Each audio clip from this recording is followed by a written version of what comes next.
సూర్యాపేట జిల్లా కోదాడ పట్టణంలో police lockup death లో మృతి చెందిన కర్ల రాజేష్ కుటుంబాన్ని పరామర్శించి వారికి భరోసాని ఇచ్చిన BRS party working president KTR. Rajesh కుటుంబానికి ఇంటి నిర్మాణం కోసం బీఆర్ఎస్ పార్టీ తరఫున 5 లక్షలు ఇస్తామని, వారి కుటుంబానికి అన్ని విధాలుగా అండగా ఉంటామని కేటీఆర్ హామీ ఇచ్చారు. ఈ ఘటనకు కారణమైన పోలీసులను వెంటనే డిస్మిస్ చేయాలని కేటీఆర్ డిమాండ్ చేశారు. ఇటు కార్యక్రమంలో గుంటకండ్ల జగదీష్ రెడ్డి, బడుగుల లింగయ్య యాదవ్, అలాగే ఆర్ఎస్ ప్రవీణ్ కుమార్, మాజీ ఎమ్మెల్యే బొల్లం మల్లయ్య యాదవ్, కోదాడ బీఆర్ఎస్ నాయకులు, కార్యకర్తలు తదితరులంతా పాల్గొన్నారు.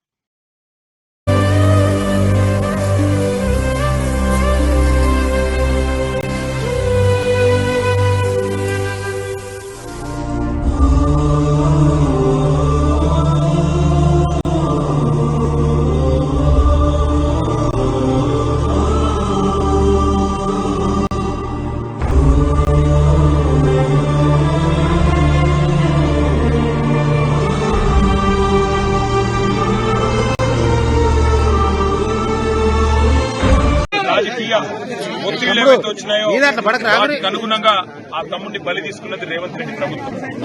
మేము ఈ రాష్ట్ర ప్రభుత్వాన్ని ఒకటి డిమాండ్ చేస్తా ఉన్నాం.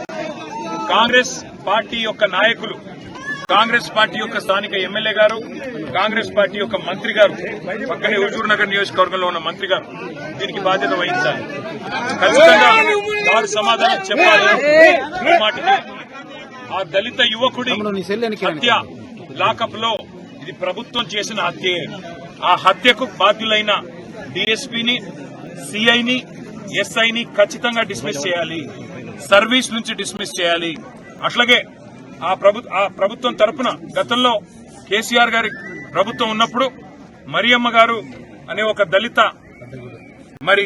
మహిళ ఆనాడు అడ్డగూడూరు పోలీస్ స్టేషన్ లో మన తుంగతుర్తి నియోజకవర్గంలో ఇట్లాగే జరగకూడని దురదృష్టకర సంఘటన జరిగితే ఆ కుటుంబానికి 35 లక్షల నష్టపరిహారం ఇచ్చి, కుటుంబంలో ఒకరికి ఉద్యోగం ఇచ్చి, ఇల్లు కట్టించి, వారం రోజుల లోపలనే అధికారులను కూడా డిస్మిస్ చేసిన చరిత్ర కేసీఆర్ గారి ప్రభుత్వాన్ని. మరి వాళ్ళ ఈ ప్రభుత్వాన్ని నేను అడుగుతా ఉన్నా, మీనమేషాలు ఎందుకు లెక్క పెడతా ఉన్నారు? ఎందుకు ఆ దుర్మార్గులైన, హంతకులైన అధికారులను ఎందుకు ఉపేక్షిస్తున్నారు? ఎవరు వాళ్ళని కాపాడుతున్నారు? ఇంకా సిగ్గుచేటు, ఇక్కడున్న మంత్రి గారు ఈ డీఎస్పీ గారిని, ఇక్కడ ఉన్న డీఎస్పీ గారు ఎవరైతే బాధ్యుడో ఈ హత్యకి, ఆయనను తీసుకొని పోయి ట్రాన్స్ఫర్ చేయించి శ్రీధర్ రెడ్డి అనే అధికారిని ఆయన సివిల్ సప్లై శాఖలో పెట్టుకుని ఇవాళ ప్రమోషన్ ఇచ్చినట్టుగా వ్యవహారం చేస్తా ఉన్నారు. ఈ పద్ధతి ఎంత మాత్రం మంచిది కాదు. ఆ తల్లికి కలిగిన క్షోభకి, ఆ కుటుంబానికి కలిగిన నష్టానికి నిజానికి ఎన్ని డబ్బులు ఇచ్చినా వారి నష్టాన్ని మనం పూడ్చలేం. కానీ అమానవీయంగా లాకప్ డెత్ చేయడమే కాకుండా ఇంకా అధికారులను కాపాడుతున్న దుర్మార్గమైన ఈ ప్రభుత్వాన్ని నేను అడుగుతా ఉన్నా, మీరు కనుక స్పందించకపోతే కర్ల రాజేష్ గారి వ్యవహారంలో శాసనసభలో, శాసన మండలిలో కూడా తప్పకుండా మిమ్మల్ని నిలదీస్తాం. ఈ దళిత యువకుడి హత్య ఏదైతే పోలీస్ స్టేషన్ లో, పోలీస్ కస్టడీలో జరిగిందో, అవసరమైతే దీన్ని ఢిల్లీ స్థాయి దాకా కూడా తీసుకొని పోతాం. ఎన్హెచ్ఆర్సీ ఉంది, ఢిల్లీలో కూడా మానవ హక్కుల సంఘం ఉంది, అట్లాగే ఢిల్లీలో కూడా ఉన్న ఎస్సీ కమిషన్ దాకా కూడా దీన్ని తీసుకొని పోతాం. మీరు గనక ఆ ముగ్గురు అధికారులు ఎవరైతే బాధ్యులో వారిని సర్వీస్ నుంచి డిస్మిస్ చేయకపోతే వదిలిపెట్టే సమస్య లేదనే మాట కూడా మళ్ళొకసారి ప్రభుత్వానికి హెచ్చరిస్తూ, మరి మా పార్టీ తరఫున కూడా ఆ కుటుంబానికి ఒక 5 లక్షల రూపాయలు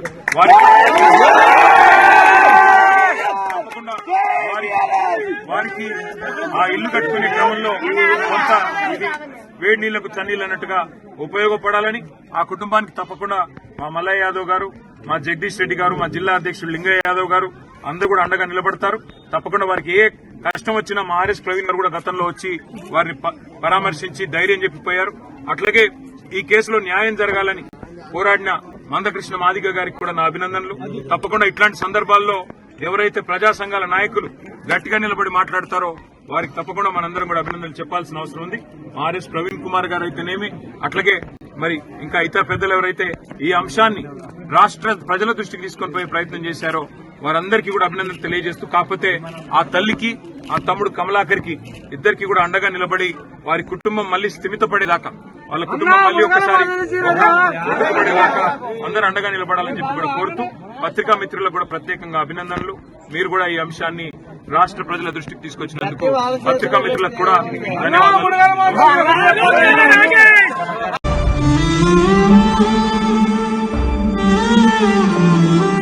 ఏం డిమాండ్ చేయాలంటే ఆ అమ్మకి సాయం చేయాలా, తప్పకుండా పూర్తి స్థాయిలో మరియమ్మ కేసులు ఎట్లా చేసినారు. ఇక్కడ రెండవది ఖచ్చితంగా వాళ్ళ ముగ్గురిని డిస్మిస్ చేయాలి. దాంతో పాటు ఆ డిఎస్పీతో సార్ డిఎస్పీ సిఐ ఎస్ఐ ముగ్గురిని డిస్మిస్ చేయాలి. ఆ డిమాండ్ పెట్టాలి. 5 లక్షల్లో డబుల్ బెడ్రూమ్ కాదు.